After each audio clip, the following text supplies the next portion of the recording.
তো তোমাদের দেখাবো এবার আমি সে আমটা পাকাতে দিয়েছিলাম, সেটা পেকেছে কি না, কার্বাইড দিয়েছিলাম। তোমার দেখতে থাকো ভিডিওটা কেমন হয়েছে আমটা দেখো।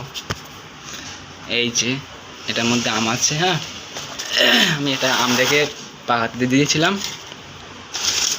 এই যে ও সেই কালার, এত সুন্দর কালার, সেই কালার। এই যে দেখো আম কি সুন্দর কালারের, সেটাই কালার আসেনি নাকি, এটা সুন্দর কালার এসে, সেটাই না,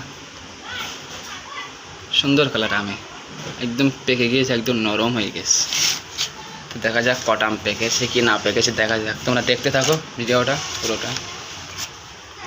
ভিডিওটা খুবই ইন্টারেস্টিং হতে চলেছে, মিস করলেই সমস্যাই যাবে, বুঝলে। ভিডিওটা দেখতে থাকো।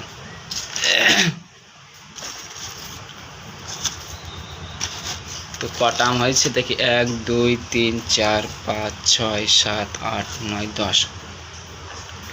তো 10টা এখানে আছে, হ্যাঁ। আমটা বার করার পরে কিন্তু কার্বাইড থেকে বার করার পরে আমটা কিন্তু একটু হাওয়া দিতে হয় আমি, হ্যাঁ, না হলে আমটা মিষ্টি হয় না, বা গায়ে যে ঘামটা থাকে ঘামটা শুকাতে হয়। তার জন্য আমার একটা পাকা আছে, ছোট্ট পাকা আছে, হ্যাঁ।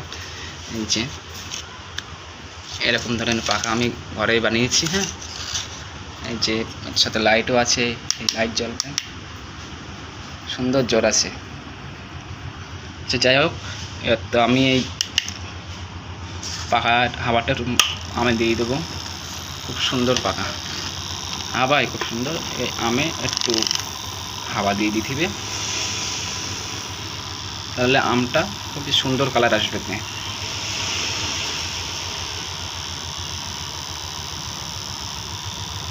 এবছর কে কে গাছের থেকে পাকা আম খেয়েছো কমেন্ট করবে।